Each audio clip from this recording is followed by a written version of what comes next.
All right, so want the inside scoop on how the UK handles antisocial behavior these days. Oh, you're diving right in. Well, this deep dive is all about going straight to the source, legal documents, program reports, you name it. Yeah, Forget those ASBOs you think you know about. because it gets way more complicated. Way more, and surprisingly so. It's a real legal maze out there when it comes to what actually qualifies as antisocial behavior in the UK. See, I always thought, okay, you're being a nuisance, you get an ASBO, done, Yep. dusted. Right. Seems straightforward. But they actually tossed those ASBOs out and replaced them with something way more, Involved? yeah, intricate is the word I'm looking for. Totally. And all of it hinges on this thing called the Anti-Social Behavior Crime and Policing Act of 2014. Yeah. Big name, big implications. Okay, break it down for us. What's the gist? So for something to even be considered antisocial, it's got to cross this high bar. We're talking harassment, alarm, or distress caused to the public. That's the legal standard now.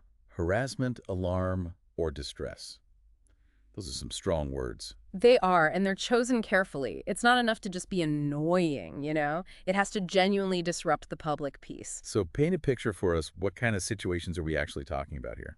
Well, in one case we looked at, some kids were always getting reported for playing football on the street. The classic neighborhood dispute. Right. Annoying, sure, but legally speaking, didn't quite reach that harassment, alarm, or distress threshold. So it's about drawing a line between everyday annoyances and something more serious. Exactly, and that's where things get tricky. How those terms are actually interpreted, harassment, etc., it can vary between, say, the police, housing officers, social services. So even if you have the rule book, everyone's playing by slightly different rules. And that's why having specific training for everyone involved is so crucial. Our sources really emphasize that. Consistency is key.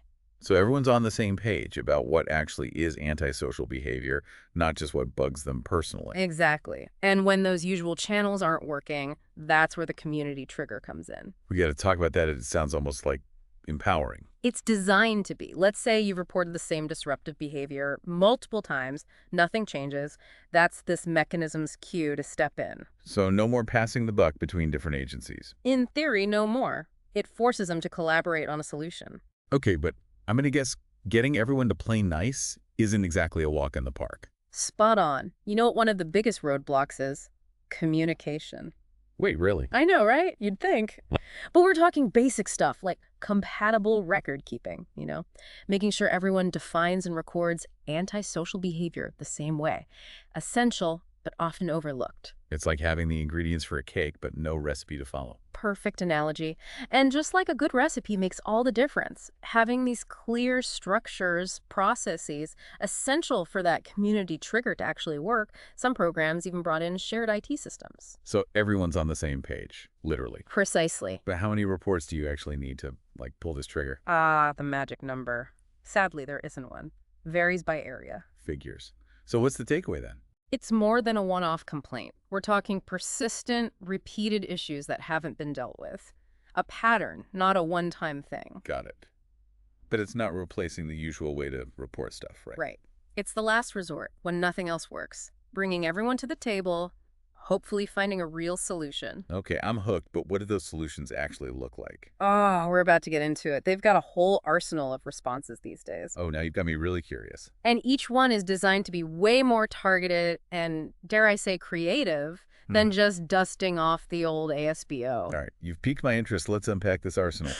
What tools are we talking about here? All right, so imagine this. You've got a toolbox, right? But instead of your usual tools, it's full of legal ones. And they're all designed to tackle antisocial behavior head on. Okay, now we're talking.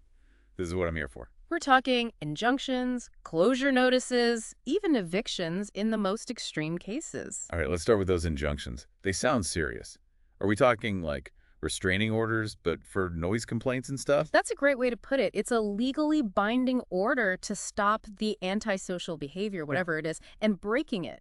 That's not just ignoring a letter, that's contempt of court. Whoa, okay, so there are actual teeth to these things. Oh, yeah.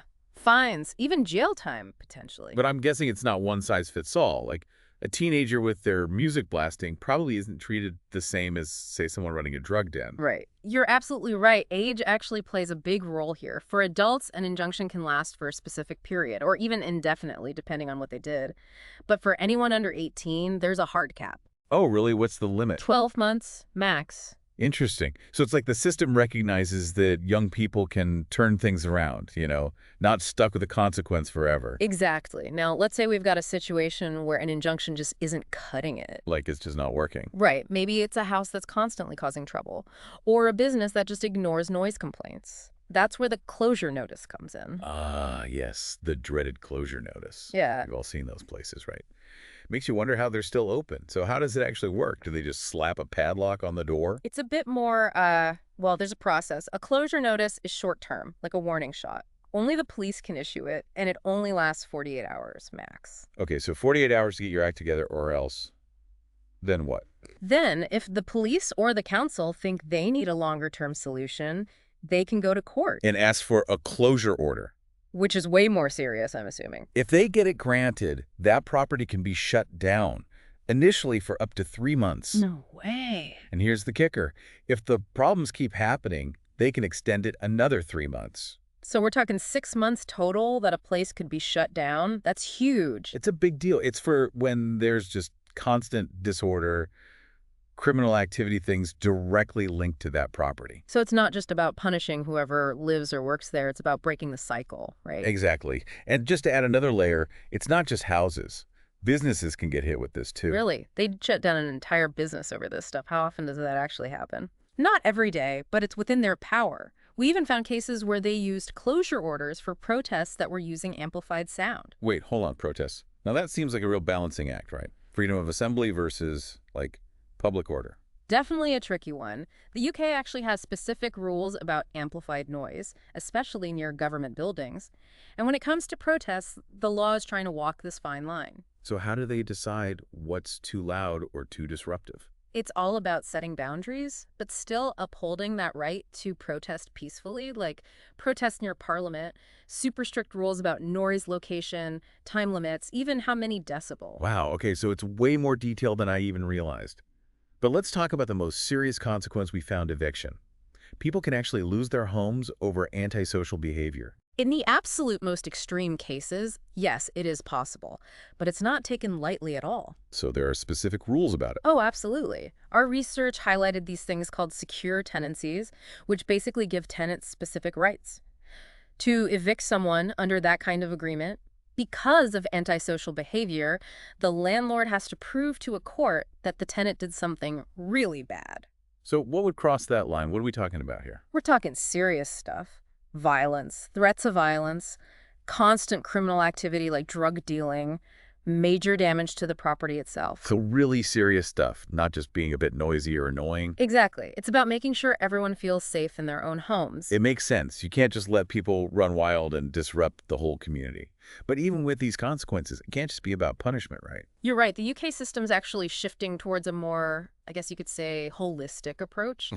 They're focusing on helping the victims and finding ways for the offenders to make amends too. Okay, now that is something I'm really interested to hear about. Tell me more about how that works. So we've covered the consequences, but what about the people on the receiving end of all this? The victims. It can't just be about punishing the offender and calling it a day, right? You're absolutely right. The UK system recognizes that true justice means dealing with the impact on the victims themselves. That's where organizations like victim support come in. Victim support, is that like a nationwide thing? Yeah, they're a big deal over there. They offer all sorts of services, emotional support, practical advice. They even help victims navigate the legal system, which, let's be honest, can feel like a maze sometimes. Okay, so they're like a lifeline for people who feel lost in the system. That's got to be a relief for victims. Definitely. And they don't just operate in isolation. Remember that community trigger mechanism we talked about? Yeah, where everyone's forced to work together. Right. So victim support often plays a big role in that too, making sure the victim's voice is heard when all those different agencies come together. That's good to know. But what about the actual costs involved in dealing with antisocial behavior? I mean, if your property gets damaged or you have to miss work, that all adds up. You've hit on a really important point, and the UK system does acknowledge that financial burden. Oh, they do? Yeah, our research found that in some cases, victims of ASB can actually get financial compensation. No kidding. What, to cover things like repairs and stuff? Exactly. Property repairs, relocation expenses, even lost wages in some cases. So at least they're not left completely out of pocket on top of everything else. Right. It's about trying to make things a bit more fair. And on the flip side, there's also a really interesting approach emerging for dealing with the offenders themselves. Okay, so not just punishing them, but actually trying to address the root causes. Exactly. It's less about retribution and more about finding solutions that work for everyone involved. It's what they call community remedies. Community remedies. Okay, I'm intrigued. What does that involve? So picture this. Instead of just getting a fine or whatever, offenders are given a chance to, take responsibility in a way that actually benefits the victim or the community. Interesting. So what, like writing an apology letter? Yeah. Or is it something more than that? It can be way more hands-on. Think repairing damage they caused, participating in community service, even going through mediation with the victim. Wow. Okay. So really trying to make amends in a tangible way. Yeah, it's about taking those negative actions and turning them into something positive, healing the community instead of causing more harm. It all sounds great in theory, but the big question is, does it actually work? The million-dollar question, right? The data we looked at, it doesn't give a simple yes or no. But there are some interesting trends. Like, since the UK moved away from those ASBOs and towards these new approaches, huge decrease in how many ASBOs they hand out. So less reliance on the old slap on the wrist method. Right, which could suggest that these new strategies are more effective. But, and this is important, we also found that there are still concerns about how these laws are enforced. Like inconsistencies or bias creeping in. Unfortunately, yeah. For example, there are still a lot of complaints against the police about how they respond to ASB, particularly in marginalized communities, where there's that history of tension. Right, where trust in law enforcement might already be fragile. Exactly. And it highlights that even with these new tools and approaches, there's still work to be done, making sure things are applied fairly and justly for everyone across the board. Absolutely.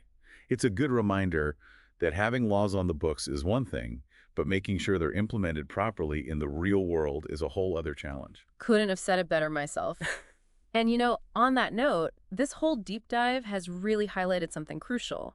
The quest for solutions to antisocial behavior. It's not a destination, right? It's an ongoing journey. Things change, new challenges pop up, and we have to adapt. So true. It's about constantly reevaluating, learning from mistakes, and striving to create a system that works for everyone involved. Well, on that note, I want to thank you for taking us on this deep dive. It's been eye-opening, to say the least. The pleasure was all mine. Hopefully our listeners learned a thing or two as well. I'm sure they did. Until next time, keep those brains buzzing, everyone.